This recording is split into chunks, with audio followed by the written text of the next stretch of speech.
Hey there, it's Shannon Myers. Today we'll be looking at partial order relations. We're just going to be doing part of this section just to give you sort of an overview. And as you move on in your math or computer science life, you'll learn more about this type of thing. So here we go. Get ready. Antisymmetry. So far we've defined 3 properties of relations. Do you guys remember what those are? Good. Reflexivity, symmetry, and transitivity.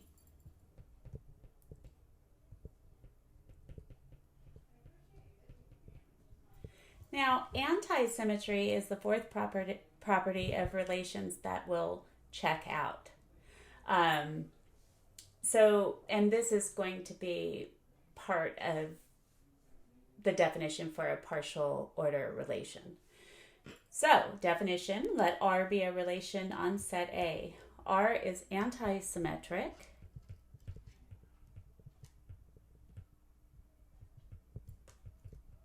If and only if, for any A and B, which are elements of the set A, if A are B and B are A, then A must equal to B. Okay? So let's look at the first example. Let R be the less than relation on the set R of real numbers. I changed the notation on this one. A lot of times sometimes the R isn't really changed that much. You can know if the R is referring to a relation or the set of real numbers by the context of the problem. So anyway, R is the less than relation on the set R of all real numbers for all x and y belonging to the real numbers, x are y if and only if x is less than y. Is R antisymmetric? So our goal is to come up with a counterexample if we think it's false or prove it if we think it's true. Well, let's think about this. Can a number be less than a number and greater than that number at the same time? No. In fact, there's something called the Trichotomy law for real numbers. So let's just go ahead and I'm going to say that this is true. So for the proof,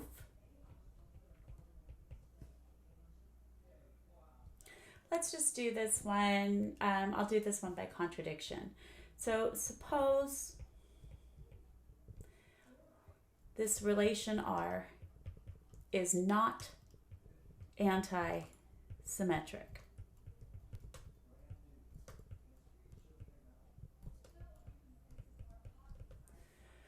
Well, if that's the case, then there would exist distinct real numbers. Distinct is important here.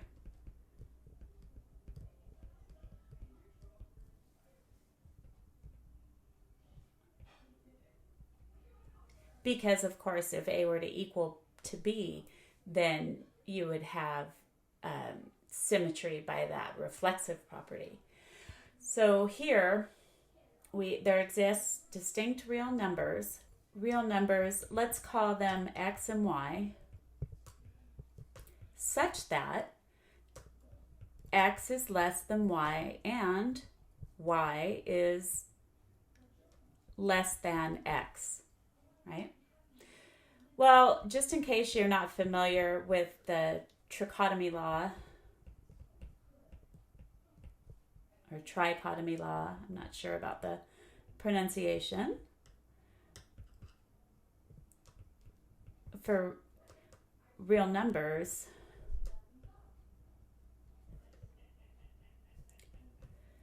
tells us that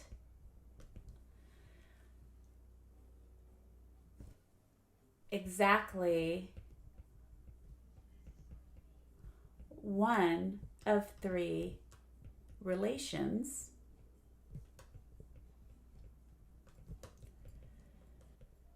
x less than y, y less than x, or x equals y is true. Well, doesn't this contradict our supposition, right? So this contradicts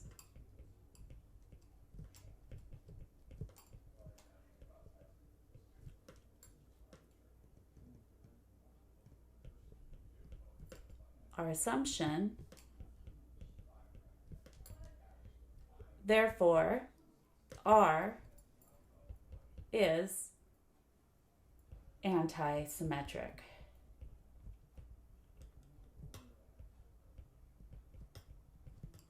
Cool, cool? All right. So next up, let's take a look at the definition for partial order relations. So let R be a relation defined on a set A.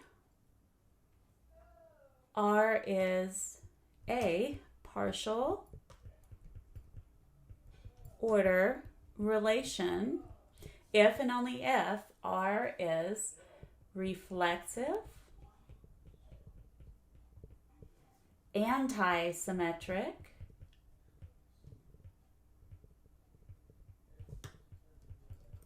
and transitive. Okay, so example 2. Let P be the set of people who have ever lived, and define a relation R on P as follows. For all R and S that are elements of the people who have ever lived, RS, if and only if R is an ancestor of S or R equals S. Is R a partial order relation? Please prove or give a counterexample. I am an ancestor of my grandmother. Well, it's impossible for her to be an ancestor of me because I wasn't born yet when she was born. So we're not thinking about past lives or anything like that. So I think it's true because either one person would be an ancestor of the other and not vice versa. So that gives us our antisymmetry.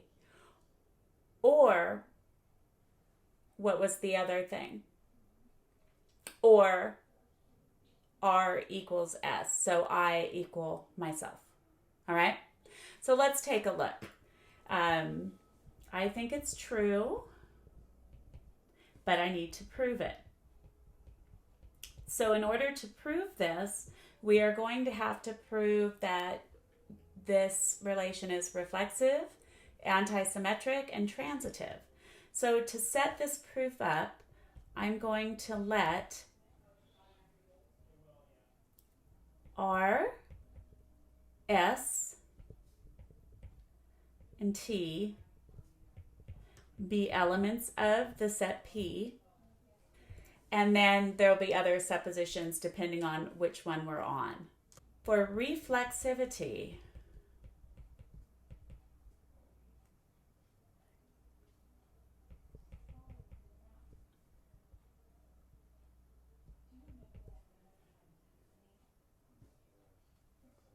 this one's kind of a so easy it's hard. By definition of our relation R,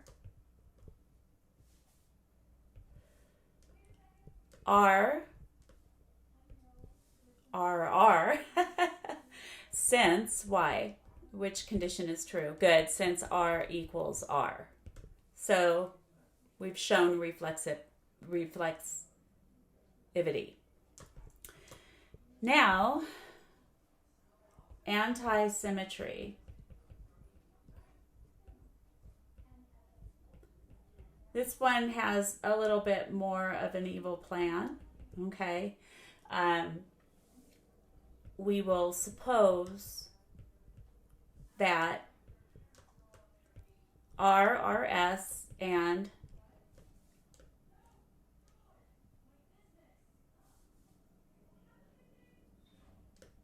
SRR. And the plan here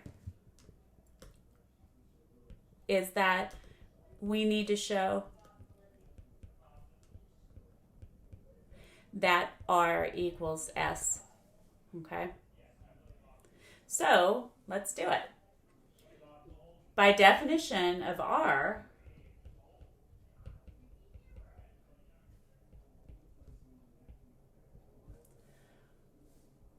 what do we know? We know that RRS, if and only if, that's IFF means if and only if, R is an ancestor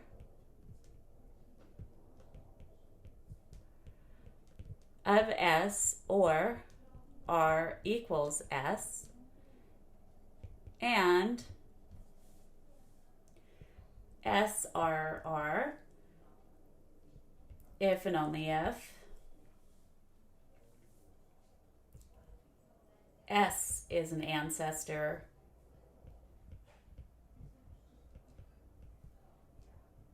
of R, or S equals R. Cool so far? Well, what do we know? We know that it's impossible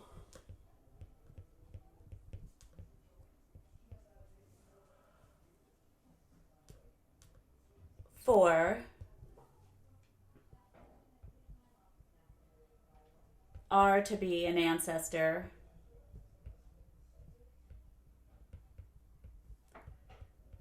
of S, and for S to be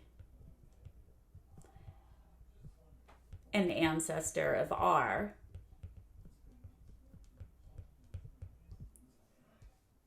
So R must equal to S. Cool, cool? All right. Next up, we have transitivity.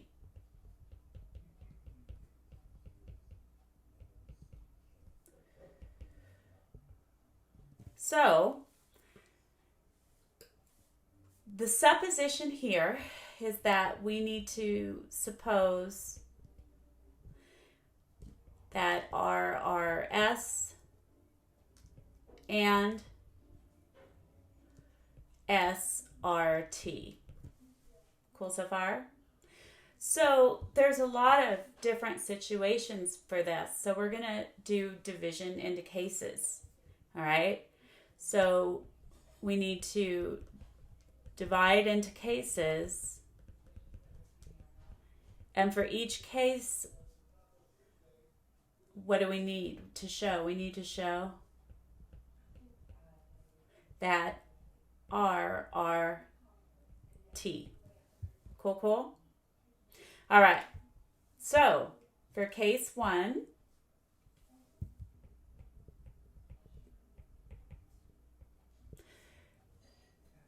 and you don't have to do these in any particular order. So for case 1, we're gonna suppose R is an ancestor of S, and S is an ancestor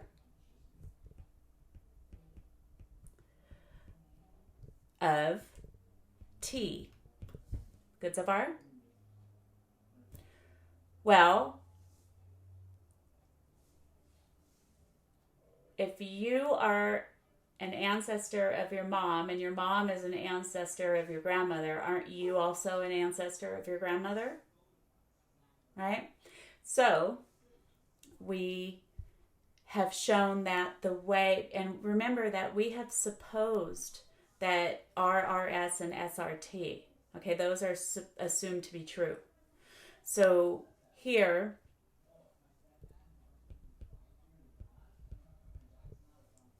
thus RRT, okay? And that's because that first one is assumed true, and the second is assumed true. And a little bit of common sense thrown in, right? And we can say, if you want, since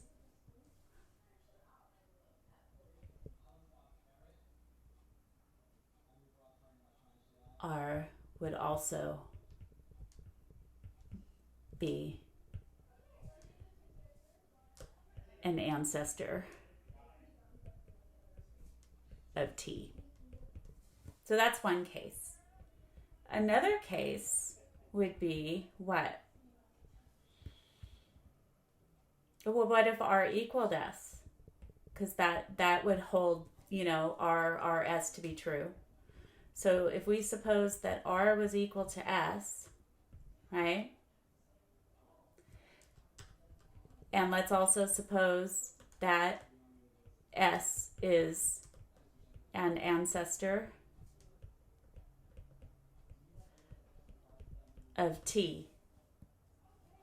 Well, then R would be an ancestor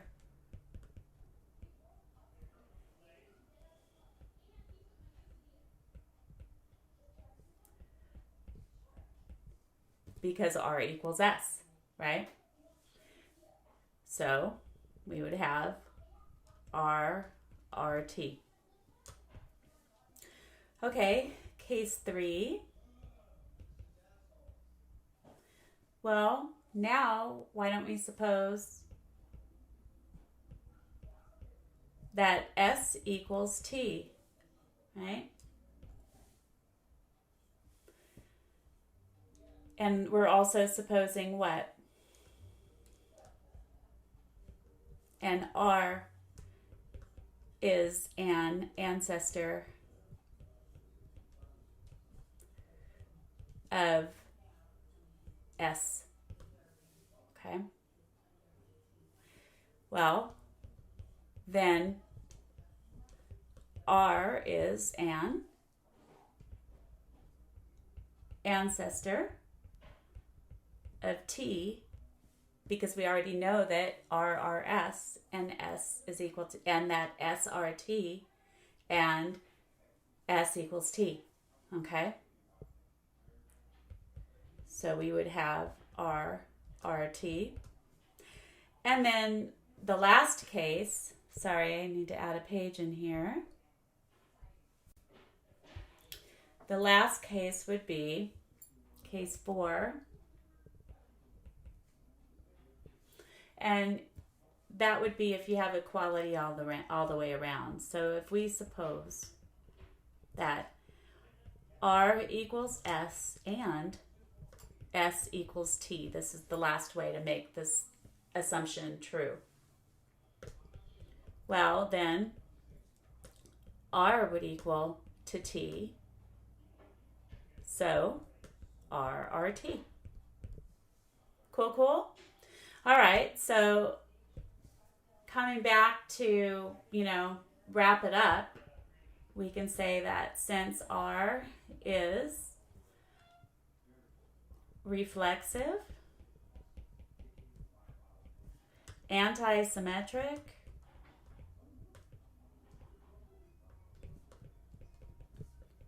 and transitive,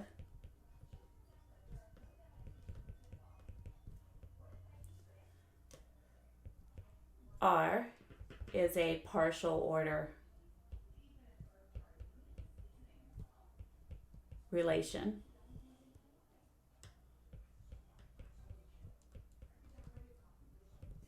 All right, and we're all done. Cool, cool? Okay, so next up is a little bit about notation, right? Oh, sorry, we've got one other example. Okay. Example 3, define a relation R on the set of real numbers R as follows. For all x and y belonging to the real numbers, x, r, y, if and only if x squared is less than or equal to y squared. Is R a partial order relation? Always, always, always, when you are in, the real numbers and you're raising something to an even power, okay? Think about doing the positive and the negative of the same, a number that has the same absolute value. So for example, I think this is false. In my counterexample, I'm going to let x equal to -1 and y equal to +1. Good so far? So here we go. What needs to, setting it up this way, what's going to fail, right? What's going to fail?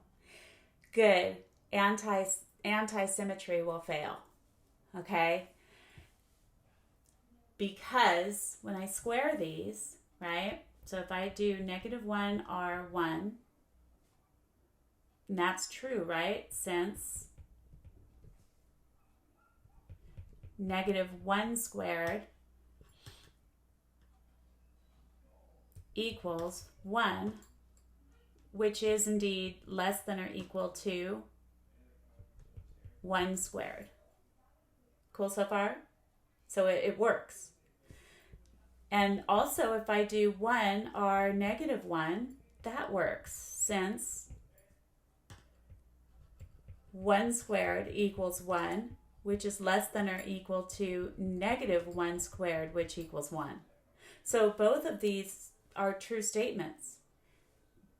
And they're fine in a regular relation, but they're not a partial order relation because it fails antisymmetry.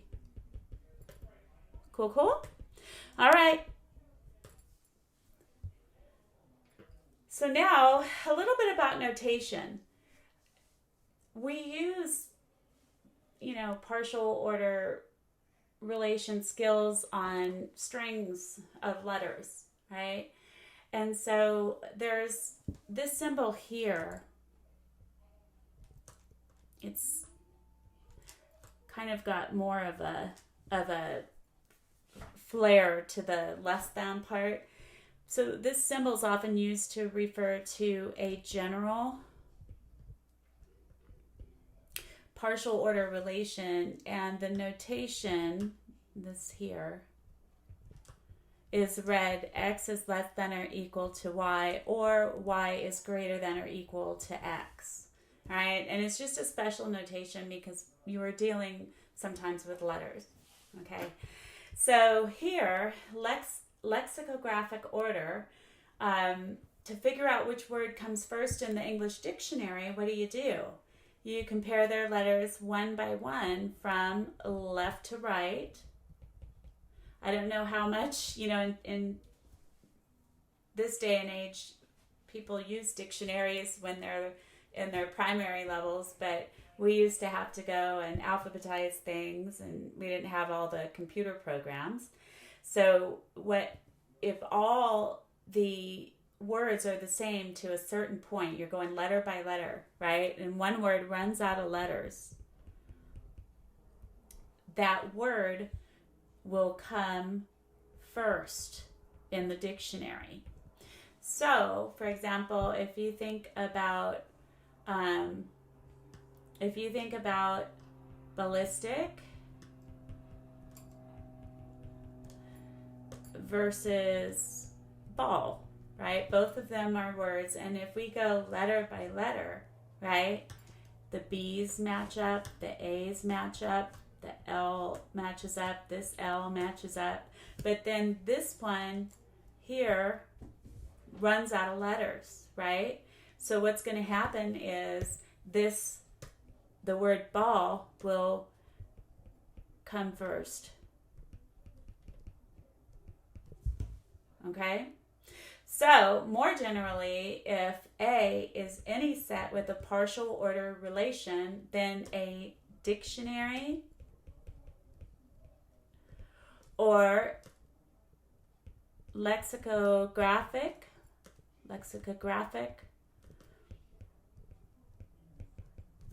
order can be defined on a set of strings over A. So this theorem kind of helps clear it up a bit. And again, sometimes the general wording of theorems make them seem more confusing, but just plug in some regular values, to check it out. Let A be a set with a partial order relation R, and let S be a set of strings over A. Define a relation, the less than or equal relation on S as follows. So for any two strings in S, A1, A2, all the way down to AM, and B1, B2, all the way down to BN, right? They're just strings of letters. They're not necessarily being multiplied. And where M and N are positive integers. If M is less than or equal, this is the normal, less than or equal to N, and AI is equal to BI for all I equal to 1, 2, down to M, then it's going to work out that A1, A2, all the way down to AM. Now we'll use that notation. It's going to be less than or equal to B1, B2, all the way down to BN. Because if M equals N, like let's say they each are a string with 5 characters, and all of the AIs equal the BIs, then they'll be equal to each other. If M is less than N, then the string with the B's in it will have more characters, all right? So the A's will be less. The string with the A's will be less, okay? So if for some K with K less than or equal to M, K is also less than or equal to N, and K is greater than or equal to 1, and AI equals BI for all I equal to 1, 2, all the way to K minus 1, but the characters are not necessarily equal. But they form a partial order relation, A sub K, R, B sub K. Then it turns out that A1, A2, all the way down to AM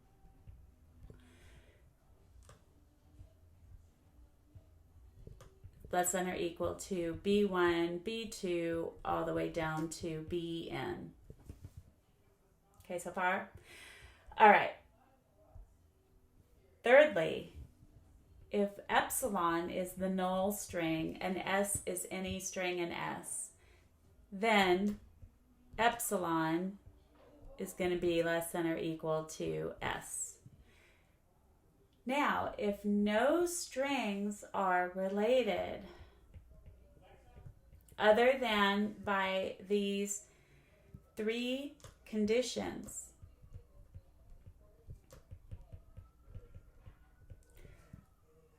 then this less than or equal to is a partial order relation. So if they're related only using these 3 conditions, then you have a partial order relation, okay?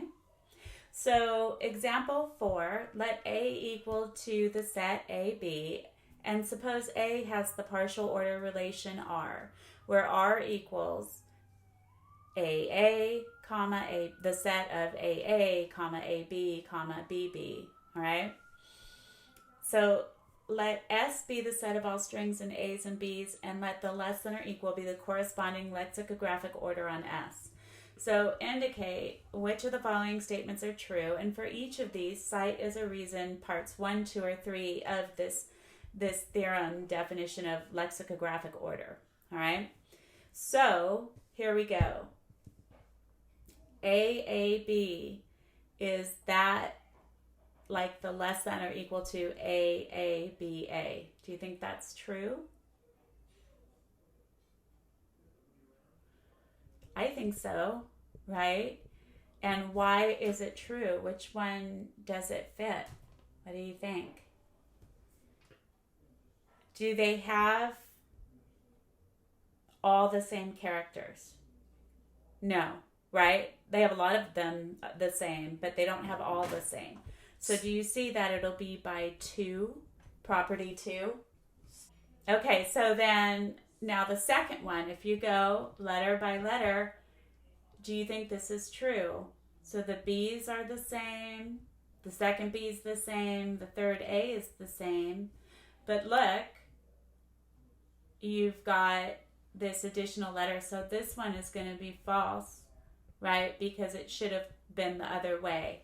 The string BBA should have been to the left of that symbol. Okay, what about 3? Epsilon is less than or equal to ABA. That is true, and that's by which one? Good. 3, right? The third one. And then BBBA, less than or equal to BBBA. Well, they're all the same, right? Each corresponding character is the same. So what do you think? And then they have the same length string. So I think this one is true because they're equal, and that's by that first property. Groovy? Now let's check out the Hasse diagram. A Hasse diagram is a diagram that's for a partial order relation. So when you are looking at a Hasse diagram, you know that the relation is reflexive, antisymmetric, and transitive. So you basically take those components out of the picture. So one way to do these is to start with a directed graph of the relation, and then just make sure you place the vertices on the page so all the arrows are pointing upward. Then you eliminate the loops at all the vertices.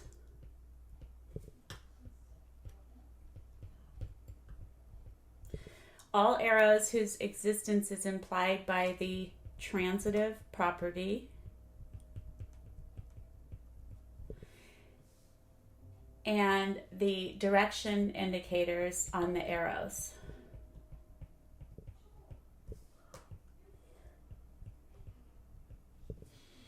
All right, so let's look at an example. We're going to consider the subset relation on the power set of S for the set S equals 0, 1, 2.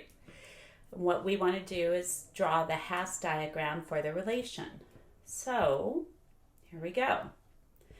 First of all, just to, review, if you're panicking, what the heck is a power set? Remember, it's all possible subsets of a given set.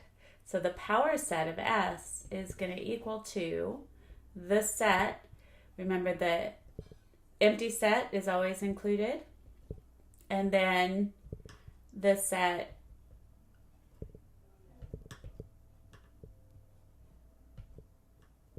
zero, the set 1, the set 2,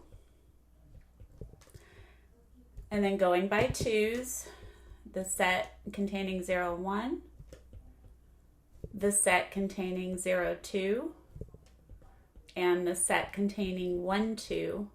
And then remember that a set is always a subset of itself. So 0, 1, 2 is part of the subsets.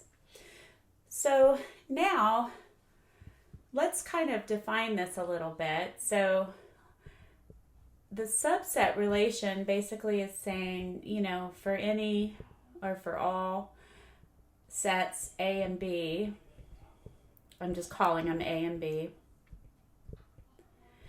that belong to this power set of S. For A to be a subset of B, what has to be true? That's true if and only if, for any element X, if X is an element of A, then X must be an element of the set B, right? Just in case you need a reminder. So if we want all of the arrows to kind of point upward, the set that's going to have the most arrows pointing towards it is the set itself, right? And then the empty set will have no arrows pointing towards it. So let's do it. What we'll have is, if we put our set on top,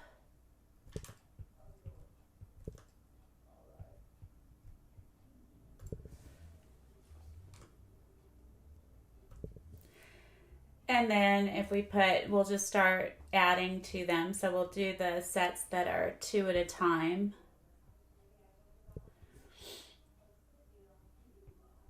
So we had 0 and 1.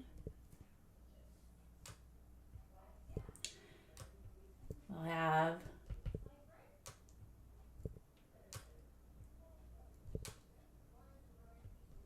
0 and 2. And then 1 and 2.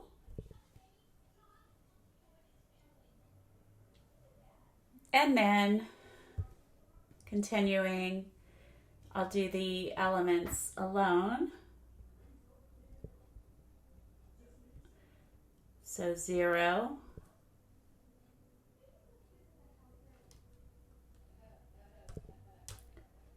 1, and the set 2. And then down below here, we would have the empty set. Good so far? All right, so I'll go ahead and do the directed graph. And but if you want, go ahead and pause the video and see if you can do it on your own and check your work. And then what I'll do is I will be doing the Hasse diagram, all right?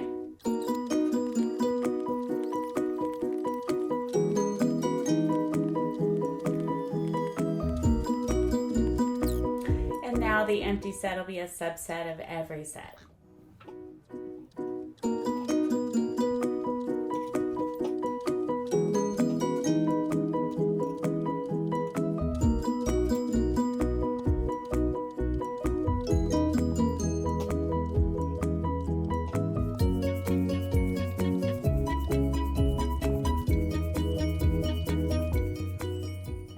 Okay, so that looks a little bit on the messy side, right? So what I'm going to do right now, and this you could just kind of do with your pencil, you know, but I'm going to copy this, and then I'll show you how to adapt this directed graph to be a Hasse diagram. Since we are making a Hasse diagram, we know that it's a diagram about a partial order relation. So we do not need to show reflexivity or transitivity. And we also don't need to show arrow direction, because all of that is implied in saying that you have a Hasse diagram. All right?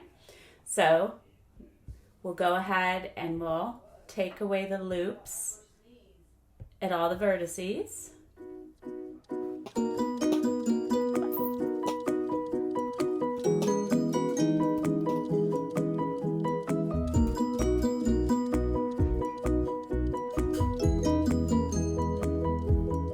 Okay, I think I've got them all. Now next up, we are taking away everything implied by the transitive property. So just as an example, since the empty set goes to the set containing the element 0, and the set containing 0 goes to the set containing the elements 0 and 1, and so we don't need this diagonal, right? Because we know they're transitive. So we're going to take away all the arrows which imply transitivity.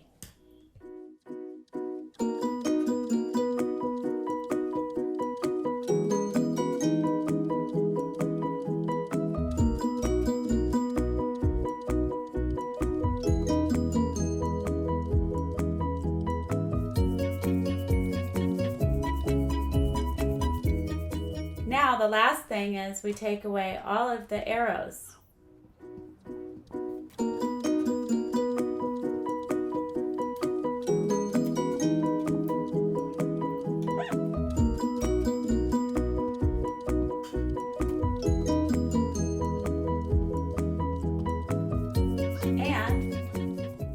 you have it, your Hasse diagram. So just looking at them side by side, or close to each other, it's going to be a lot cleaner looking when you've got your Hasse diagram versus the directed graph. All right, so that's it for today, and I hope you have a wonderful morning, afternoon, or evening whenever you're watching this show. And hey, if you like what I'm doing, please subscribe and tell your friends. All right, bye.